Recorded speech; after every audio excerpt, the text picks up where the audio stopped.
এটা আমাদের দৃঢ় বিশ্বাস ছিল কমিশনের পক্ষ থেকে যে এই সরকারের সবচেয়ে বড় যে তিনটি দায়িত্ব, তার প্রধান, অন্যতম এবং প্রথম দায়িত্ব হচ্ছে একটা দীর্ঘমেয়াদী সংস্কারের ব্যবস্থা করা, যাতে রাষ্ট্র ব্যবস্থায় একটা জবাবদিহিমূলক গণতান্ত্রিক প্রক্রিয়া শুরু করা যায়। সেদিক থেকে আমরা রাজনৈতিক দলগুলোর সাথে প্রাথমিক পর্যায়ে দলগতভাবে আলোচনা করেছি, যেটা 2 মাস ধরে অব্যাহত থেকেছে, এবং তার মধ্য দিয়ে রাজনৈতিক দলগুলো লিখিতভাবে মৌখিকভাবে আলোচনার মধ্য দিয়ে তারা তাদের অবস্থান জানিয়েছেন। অনেক বিষয়ে আমাদের একমত হয়েছে, বিভিন্ন বিষয়ে আবার একমত হওয়া সম্ভব হয়নি।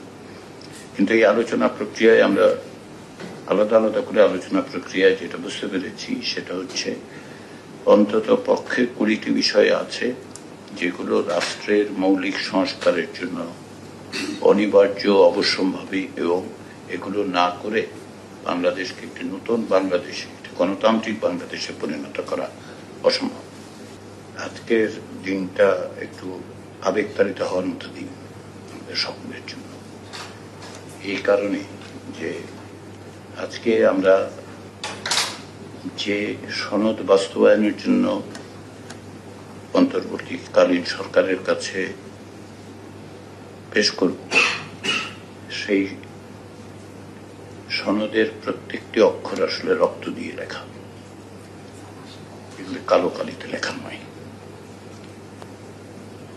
আমরা এখানে আসতে পেরেছি এই সরকার এবং বাংলাদেশের বর্তমান রাজনৈতিক যে পটভূমি, যার উপর ভিত্তি করে এই সনদ তৈরি হয়েছে,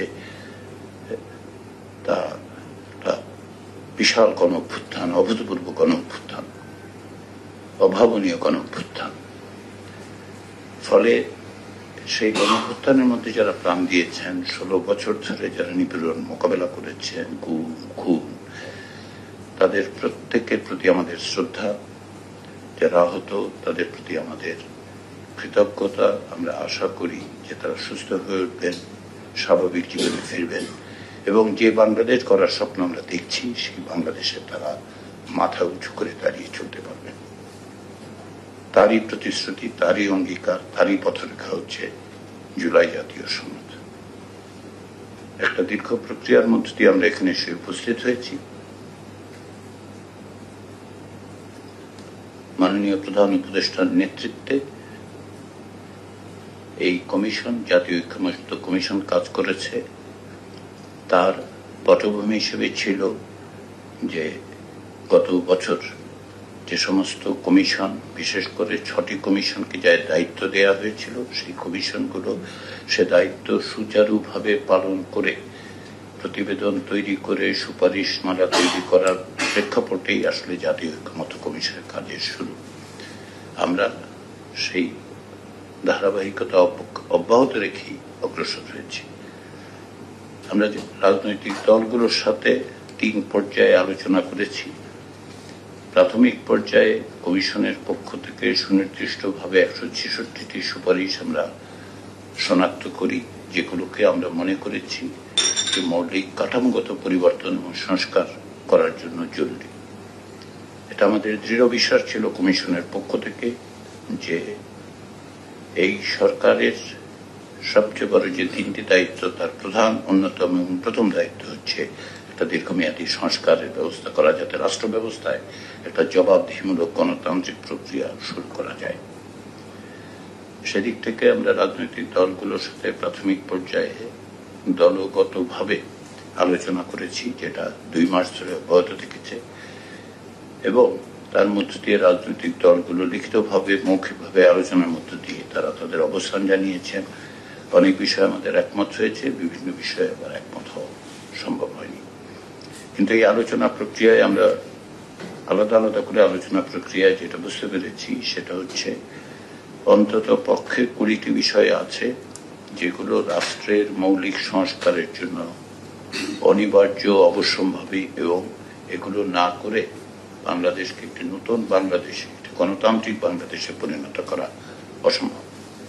তারই প্রেক্ষাপটে আমরা রাজনৈতিক দল সকলকে নিয়ে, 30টি রাজনৈতিক দলকে নিয়ে আমরা জুন এবং জুলাই মাসে অব্যাহতভাবে আলোচনা করি আমরা এটাকে স্বচ্ছ রাখার জন্য সর্বাত্মক চেষ্টা করেছি এবং সেই স্বচ্ছতার কারণেই আমরা এটা বাংলাদেশের জাতীয় টেলিভিশনে সরাসরি সম্প্রচারের ব্যবস্থা করেছি।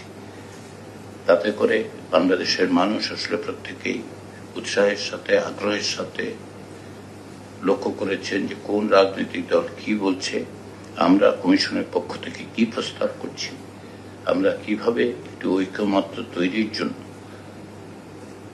ক্ষেত্র বিশেষে আপোষ সমঝোতার জায়গায় অগ্রসর হয়েছি। সেই প্রক্রিয়াটা শেষ হয় 30শে জুলাই, যার মধ্য দিয়ে আমরা দেখতে পাই যে একটি জাতীয় সনদের খসড়া আমরা দাঁড় করাতে পারি। এই সনদে 84টি বিষয় যুক্ত করা হয়েছিল। এর মধ্যে কিছু বিষয়ে ঐক্যমত্য সুস্পষ্ট, সুনির্দিষ্ট এবং ক্ষেত্র বিশেষে একেবারে ইউনানিমাস। কিছু বিষয়ে রাজনৈতিক দলগুলোর কিছু নোট অফ ডিসেন্ট আছে।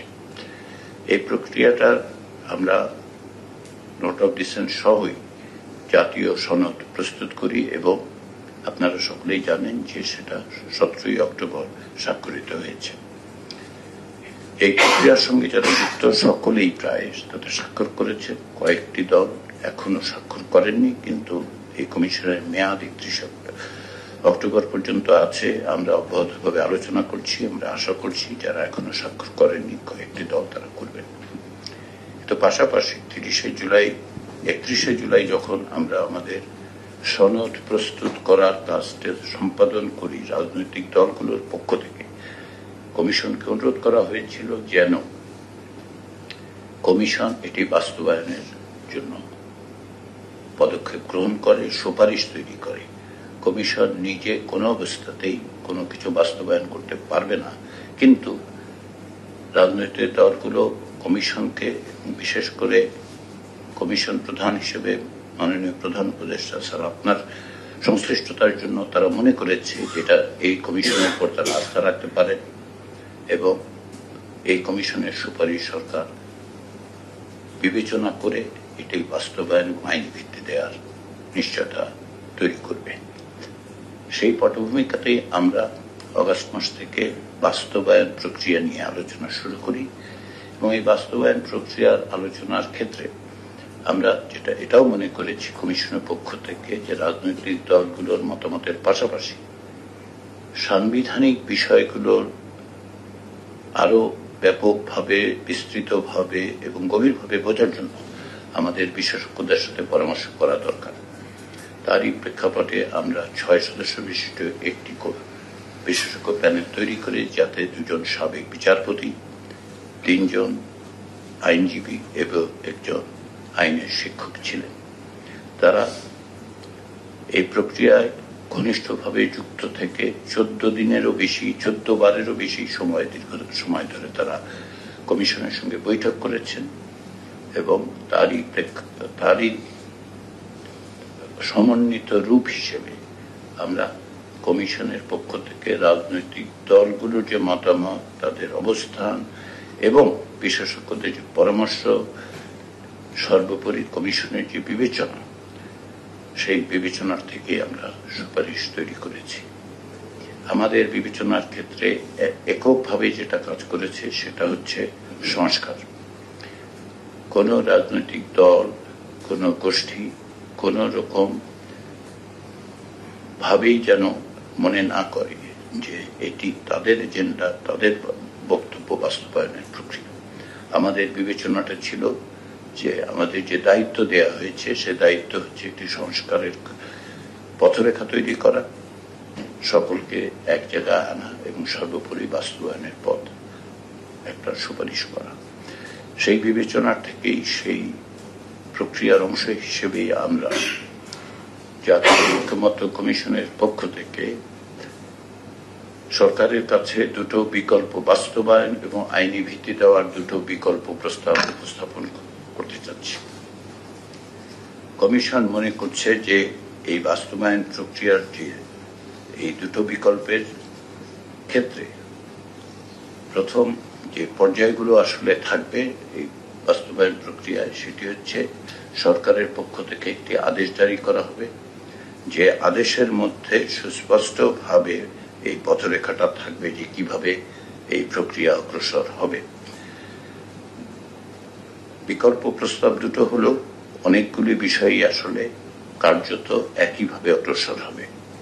সেক্ষেত্রে আমাদের প্রথম যেটা ভিত্তি হিসেবে ধরেছি আমরা, যেহেতু গণ অভ্যুত্থানের রক্তাক্ত অভিজ্ঞতা এবং তার প্রতিশ্রুতির ভিত্তিতে সংস্কার, সেহেতু জুলাই জাতীয় সনদ বাস্তবায়ন আদেশ 2025 বলে সরকারের পক্ষ থেকে একটি আদেশ জারির জন্য আমরা সুপারিশ করছি। আমরা বলছি যে এই আদেশের মধ্যে যা থাকবে সেটা একটি তফসিল হিসেবে যুক্ত থাকবে এবং জনগণের সার্বভৌম ক্ষমতা প্রয়োগের উদ্দেশ্যেই এটা করা হচ্ছে।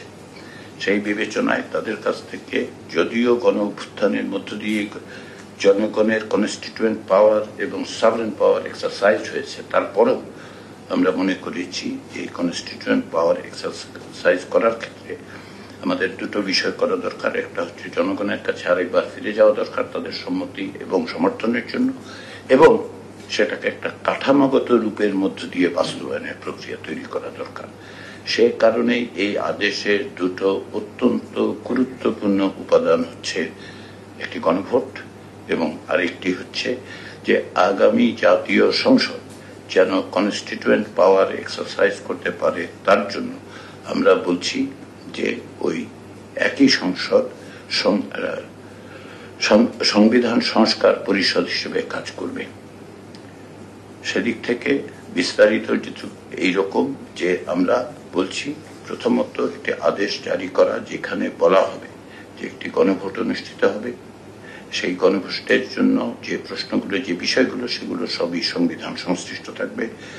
আমরা 48টি বিষয় চিহ্নিত করেছি যেগুলোর ব্যাপারে জনমতের প্রয়োজন, কিন্তু এর মধ্যে এটাও উল্লেখ করা দরকার যে 30টি বিষয়, যে 48টি বিষয় তফসিলে যুক্ত করার কথা আমরা পরামর্শ দিচ্ছি, সুপারিশ করছি, তার 30টি বিষয়ে সকল প্রধান রাজনৈতিক দলগুলো সহ বৃহদাংশের ঐকমত্য আছে।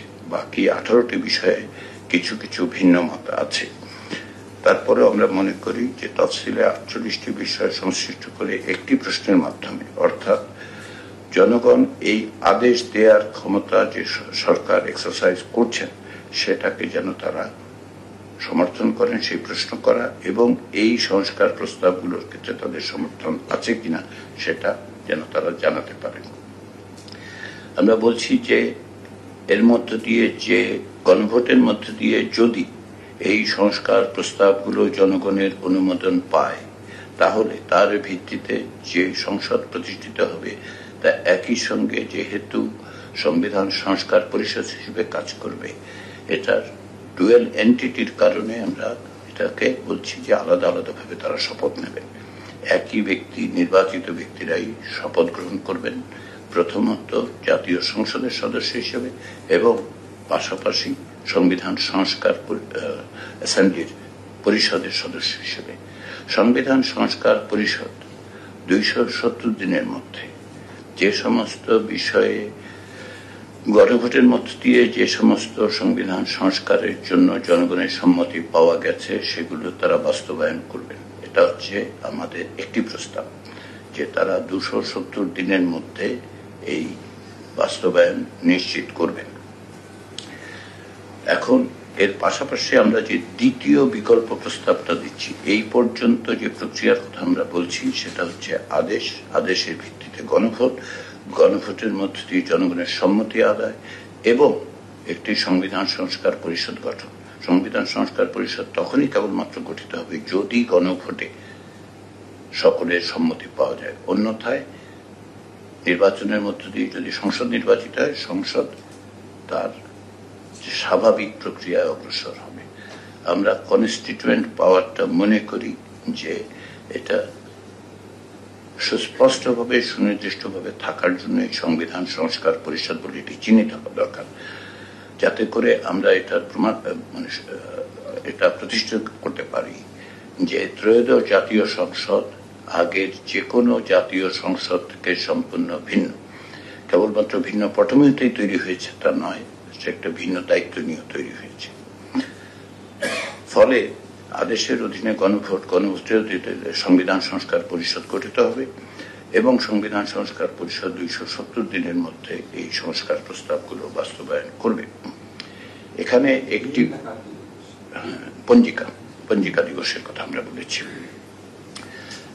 এবং এর প্রক্রিয়া পদ্ধতি সমস্তটাই তারা নিজেরাই রুলস অফ প্রসিডিওর তারা তৈরি করে নেবেন। আমরা সরকারকেও বলছি না, আমরাও পরামর্শ দিচ্ছি না।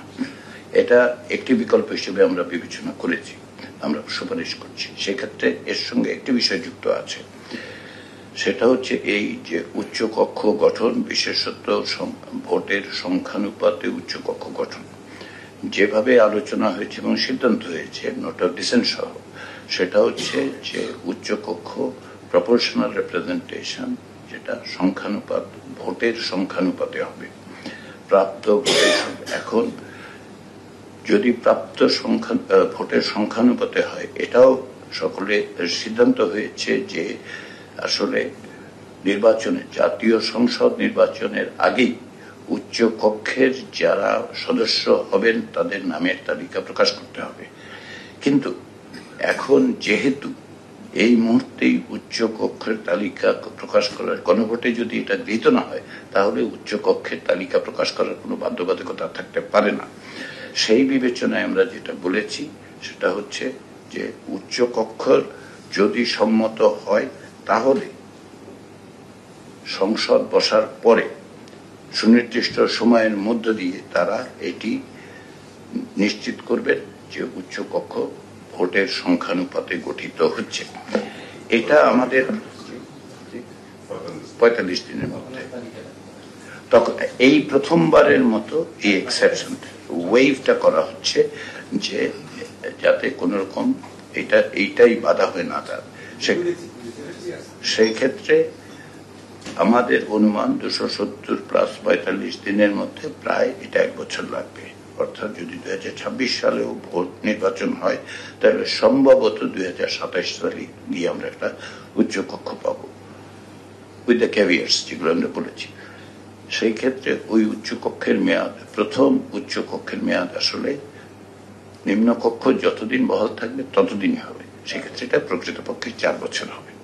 এটা হচ্ছে আমাদের প্রস্তাব যে এইভাবে অগ্রসর হওয়ার ক্ষেত্রে গণভোটের যে প্রশ্ন করা হবে তার যে তফসিল সেখানে যেটা থাকবে সেগুলো হচ্ছে আমাদের দিক থেকে কমিশনগুলোর পক্ষ থেকে উত্থাপিত প্রস্তাব যেগুলো আলোচিত হয়ে সিদ্ধান্ত হয়েছে। আমি সিদ্ধান্ত শব্দটার উপর জোর দিতে চাই যে সব বিষয়ে যে সিদ্ধান্ত হওয়ার অর্থ ঐকমত্য হওয়ার তা নয়। ঐকমত্যের বিষয়টা হচ্ছে 30টি বিষয় আমরা বলতে পারি ঐকমত্য হয়েছে, 18টি বিষয়ে অধিকাংশ কিংবা সংখ্যাগরিষ্ঠ কিংবা বৃহদাংশ ক্ষেত্র বিশেষে 3/4 দল একমত হয়েছে, কয়েকটি দল ছাড়া। তারা ওই সিদ্ধান্তের ব্যাপারে নোট অফ ডিসেন্ট দিয়েছেন। আমরা মনে করি আমাদের সুপারিশে আমাদের বক্তব্য হচ্ছে যে এই ব্যাপারে জনগণের মতামতটা আমাদের জানা প্রয়োজন। সে কারণেই তফসিল এটা অন্তর্ভুক্ত থাকবে যেভাবে আলোচনার সময় গৃহীত হয়েছে, সিদ্ধান্ত হয়েছে। এটা হচ্ছে আমাদের প্রথম প্রস্তাব। তাহলে একটা আদেশ হবে, গণভোট হবে, গণভোটের মধ্য দিয়ে এটা গ্রহণযোগ্যতা গ্রহণ করা হবে, সংবিধান সংস্কার পরিষদ তৈরি হবে, 270 দিনের মধ্যে তারা এগুলো বাস্তবায়ন করবেন এবং 45 দিন মধ্যে, পরবর্তী 45 দিন বা আগেও যে কোনো সময় তারা আসলে সর্বোচ্চ 270 প্লাস 45 এর মধ্যে তারা আপার হাউস তৈরি করবেন। এইভাবেই ফাংশন করবে। এটা হচ্ছে আমাদের প্রস্তাব। দ্বিতীয় বিকল্প হিসেবে যেটা আমরা বলছি, আমরা শুরু করছি এই একই জায়গার থেকে যে সরকার একটি আদেশ দেবে, একটি গণভোট হবে এবং গণভোটের মধ্যে, এখন গণভোটের ক্ষেত্রে যেটা সেই তফসিলটা আমরা এই প্রস্তাব করেছি যে এই তফসিলটা আসলে সরকার, বর্তমান সরকার যে সমস্ত প্রস্তাব আছে তার ভিত্তিতে সুনির্দিষ্ট বিল তৈরি করুক এবং সেটাই তফসিল হিসেবে বলুক যে যেমন ধরুন সংবিধানের 70 অনুচ্ছেদ পরিবর্তিত হইয়া এইরূপ হইবে, এটা এইভাবে একটা বিল তৈরি করে রাখো, খসড়া বিল, যেটা তফসিল হিসেবে যাবে, লোকে জানবে যে আসলে এক্স্যাক্টলি কি পরিবর্তিত হয়ে কি দাঁড়াবে। এটি যদি পাশ হয় গণভোটে, এটা সংবিধান সংস্কার কমিশনকে সাহায্য করবে, সংবিধান সংস্কার পরিষদকে সাহায্য করবে, কিন্তু বাধ্য করবে না।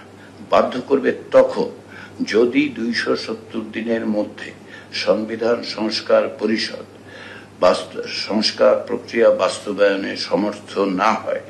কেবলমাত্র সেই রকম পরিস্থিতিতে এই যে বিল সরকারের তৈরি করা, সেগুলো সংশ্লিষ্ট অনুচ্ছেদে সংবিধানে স্বয়ংক্রিয়ভাবে যুক্ত হবে।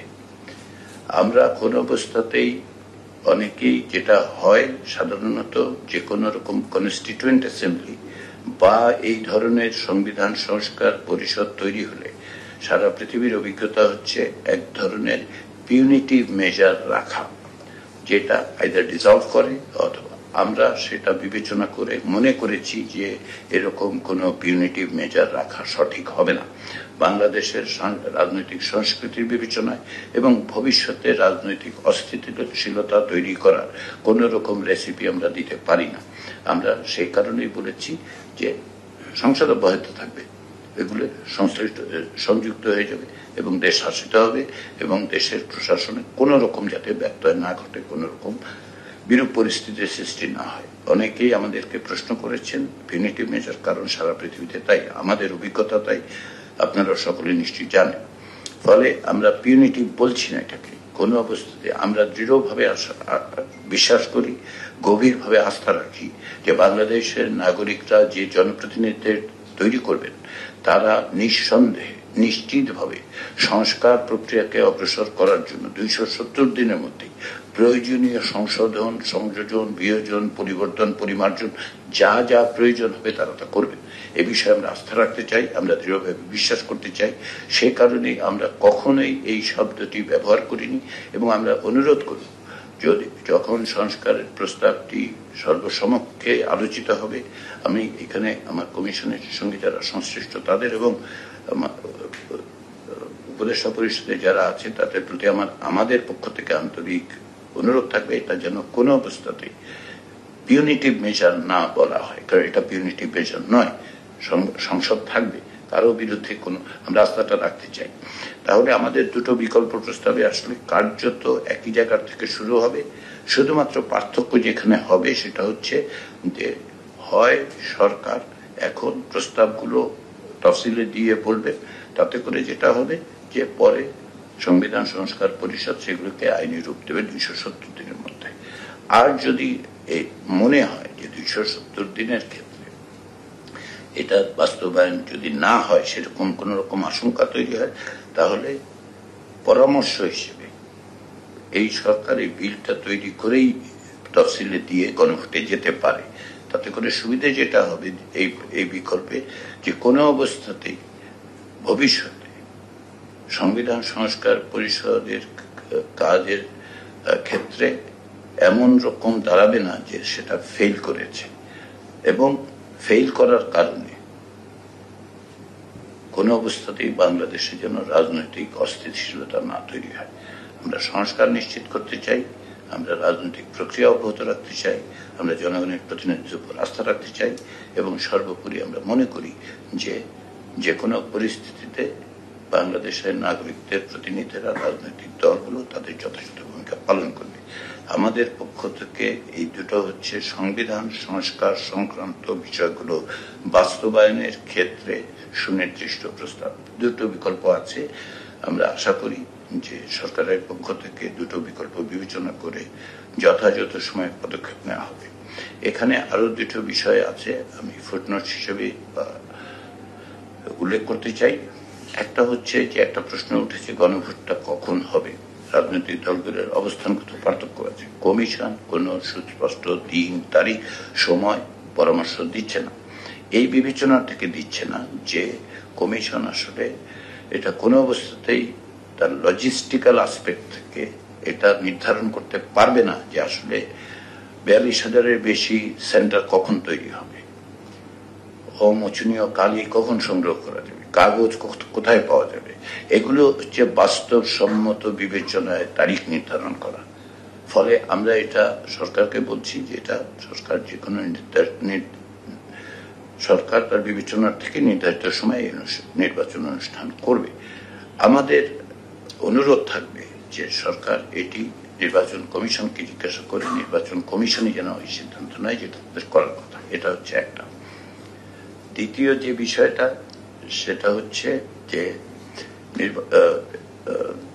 গণভোটের ক্ষেত্রে তারিখ একটা বিষয়, আর সর্বোপরি যেটা সর্বশেষ যেটা সেটা হচ্ছে যে আরেকটি বিষয়ে যেহেতু একটা ভিন্নমত, সুস্পষ্ট ভিন্নমত আছে, সেটা হচ্ছে আপার হাউস তৈরি করা বা আপার হাউসের প্রসিডিউর। সেই জন্যই আমরা স্পেসিফিক্যালি এই একটা প্রভিশনসকে আলাদা করে দিয়েছি, কারণ আমরা মনে করি যে বাংলাদেশের সাংবিধানিকভাবে সংস্কার করার ক্ষেত্রে যে গুরুত্বপূর্ণ বিষয়গুলো সেগুলো হচ্ছে এক, যে কোনো অবস্থাতেই যেন সংবিধান সংশোধন প্রক্রিয়া কোনো অবস্থাতেই সহজ না থাকে।